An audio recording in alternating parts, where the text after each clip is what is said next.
Oh, is it recording? Okay. I did it again. I had to delete some files. And I was like, what even recorded? So I don't know where, like how I transitioned, but a story I was getting to that I was mentioned earlier was, I actually got poison ivy. Like since we last spoke, I was shooting some looks for my vintage store, shell collection, I sometimes call it, for my shell collection. And I was shooting these outfits in like a lily pond, and I'm actually lucky that a woman. I'm like, what am I doing with this look? Because I got out the herb now, so I'm doing that. So I'm lucky this woman called up to me and said like, hey, there's poison ivy there. I need to turn this on again. This top is really cute actually. I wish I wasn't like looking so like lame and homebody-y, but like it's this cute peplum thing I got at the thrift store. Maybe I'll just wear this like blanket. So yeah, I'm lucky this woman called up to me and said there was poison ivy, because if she hadn't, I would like not know what was going on with my body and like feel like maybe I was getting some kind of like sepsis or like like some kind of bacterial infection. I would think I was like dying literally, because I'm like a hypochondriac already, but B like yeah, so it's like meant to be that she called up to me and said that. But it was my mistake, and I feel like I still like haven't fully, like I still need to learn my lesson. Like I need to fully learn it, because I still do this if I like, I need to always bring napkins with me if I'm like using the bathroom outdoors, because I actually love going to the bathroom outside, because I don't know, like in nature, like it just, for me it makes me feel like wild and free. And like also I have a small bladder, so or I think I do, I've never like seen it, obviously people say that, but like I don't know if that's like a literal thing. But I do need to pee a lot, and I I like being outside because it's like, oh, I don't have to go like find a bathroom and waste my time doing this whole thing. I just hate wasting time on things like bathrooms and sleep, and not sleep, but like getting to sleep basically.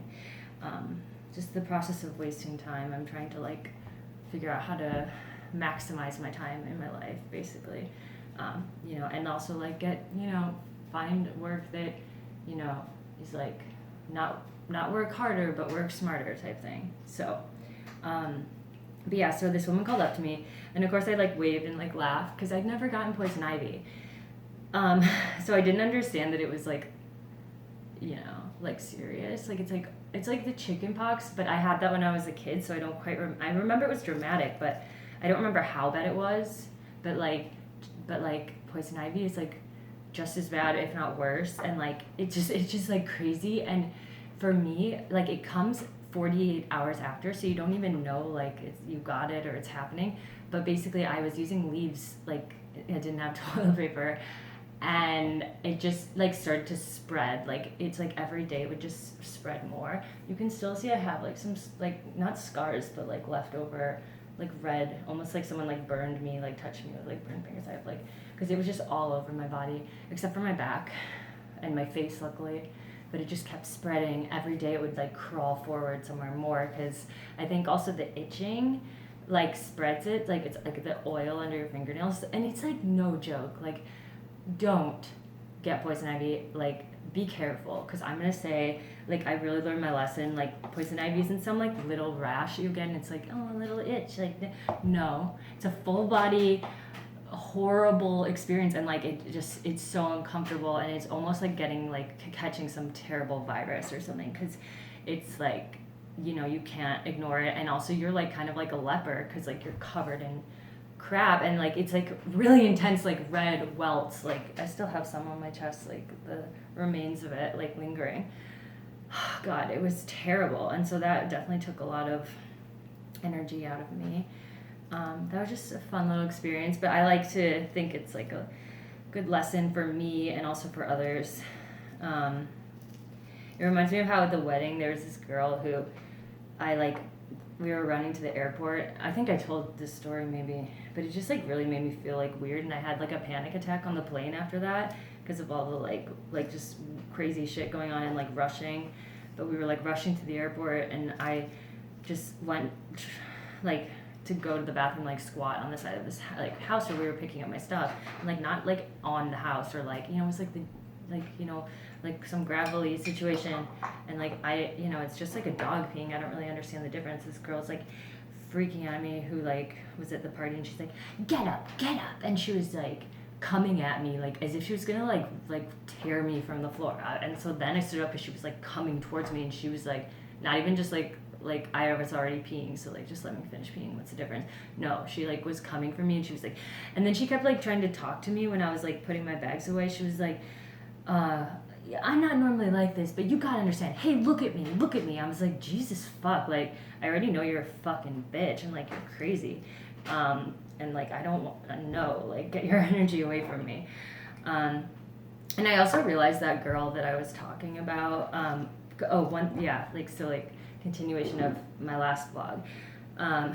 Not like continuation, but I realized that girl, like for some reason, she must be somewhat like jealous, and I've dealt with girls like who were jealous of me before because I'm kind of like a unique person, and some people don't know what to make of me, and I often get along better with guys just because I have like a lot of more interests in common. Like I'm, I don't mean it like that, but like I'm very like into like technical like computer stuff, like 3D and like DJing, and like I'm like into that. And I'm not saying girls aren't, there are plenty of girls who are like so artistic, but I realized there's just something weird about her where she she doesn't want me like kind of like encroaching on her whatever territory with people, like because maybe she feels like she's used to being like the coolest, whatever, funniest, whatever. But I don't even know the dynamics, but she's moving back here, so probably see her again, but I'm just not going to talk to her because like I think she just tried to make me feel bad when clearly she was the one who was also talking. And the conversation, what she said to me is just so nonsensical that it's like, whoa, you're the one who has issues and I need to stay away from you. And that's what I've learned.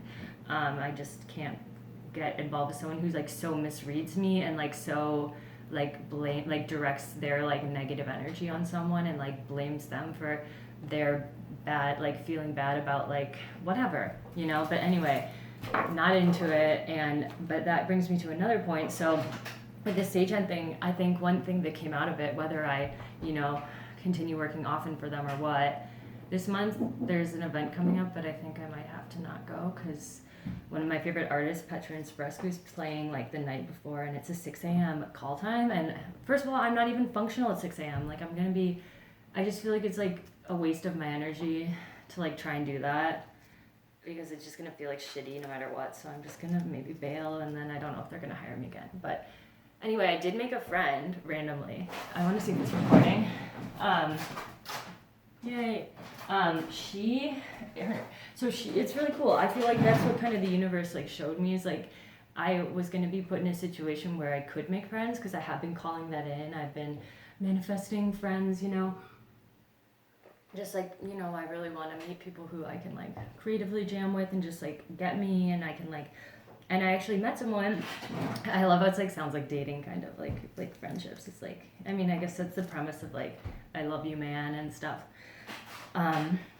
But yeah, so we met at the stagehand gig, and we first met, and the first time we just like talked a little. The second time it was like an overnight gig, and so we had to take like a weird break at like 2 a.m. for like lunch, and we like got like like an iced tea, like a spiked iced tea, and split it, and we had like Adderall, and like we had like cigarettes, and then later we all smoked up, and that was just, I don't like smoking with people I'm not like comfortable with. At least I should just like take like one drag because it's like I get paranoid if I'm around people who are not like I don't know very well. Not just her, but we were with a group of people. Anyway, but we bonded a lot. She does fashion stuff. She does like macrame and all this cool stuff, and she's really artistic, and she's like actually from Miami, so, but she doesn't like it. So I guess, you always want what you can't have, like in terms of living.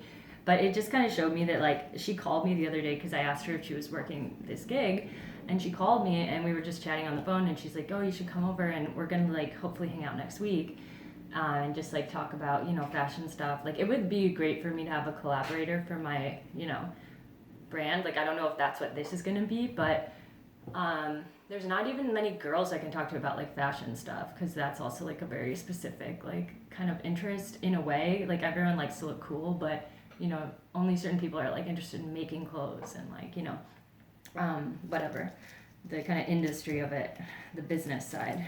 So, um, yeah, so we're gonna hang out and that's really cool. And like the way that she called me and we were just talking on the phone about random stuff and it just felt so like effortless. And I think that's what the universe is trying to show me. It's like, you know, I've been trying to almost like force, not force, because I'm not like forceful, but, you know, kind of like, and it's good I put myself in like opportunities like with the wedding where I really did want to just get into a place where I could like hang out with people and get to know them on a deeper level and, you know, share these like very exciting experiences with people.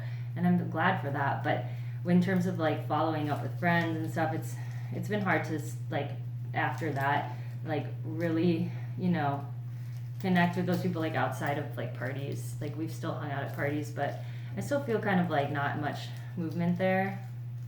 And I just kind of realized that like the universe is trying to show me like when a relationship or like a friendship is meant to be, it'll kind of feel natural and easy. And even like with my partnership that I had that I have now, where it's like, you know, I feel like it's ending because I want it to, but I still want to help them get their green card because like I do love them, and I have more to share about that, like kind of because it kind of ties into something I'm working on. So, but that partnership at the beginning felt really easy, natural, and just like it just like happened so like naturally because it was meant to be. Like that relationship really formed me into the person I'm meant to be through a lot of good things and bad things, you know. But I'm someone who, when I get like feedback, I do try and like change for the better. And I'm always like I'm a perfectionist in that I want to be like spiritually like my soul and my like